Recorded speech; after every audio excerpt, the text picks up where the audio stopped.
Good morning, students. Now we will be continuing with another feature of democracy. This is Renuka Nanoji here. Okay, second feature of democracy, elections. Okay, let us study about election system. Not only about our country, we will be studying about different nations. Okay, free and fair elections. Let us begin with China.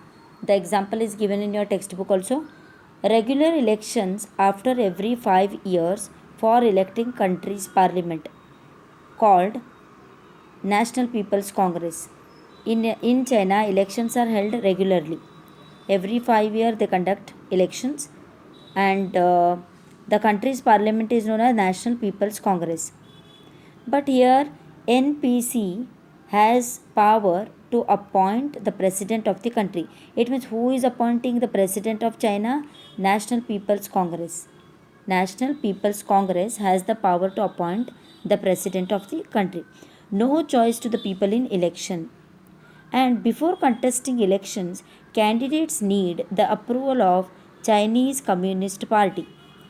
Like here, before contesting only, the people, like whoever is interested in contesting election in China, they need to take approval of the one party, that is Chinese Communist Party, that is CCP, Chinese Communist Party. Okay, only those who are members of the Chinese Communist Party or 8 small parties allied to it were allowed to contest elections. So this is the case of China. In China, what is happening? First thing is that, as usual, regular elections are held in China after every 5 years. So that is a correct procedure.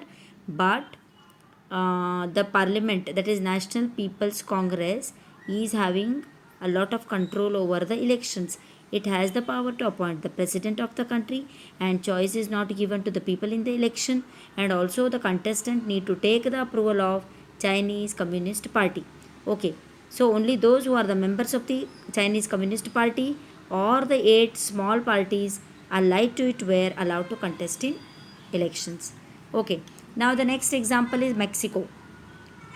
In Mexico, PRI, that is Institutional Revolutionary Party, PRI, that is Institutional Revolutionary Party. It is not IRP, it is PRI, Institutional Revolutionary Party. Okay, what is this doing in Mexico? PRI uses dirty tricks to win election. PRI controlled teachers, government officials, and also media. So PRI controlled everyone, especially during election. Media was under the control. Officials of the government, they were under the control. Even teachers were made to influence the parents to ask the votes for the party. PRI spent lot of money during the election. So are these elections democratic? Like what they did in Mexico, what they did in China. If such election system is there, then how can we call any nation as a democratic nation?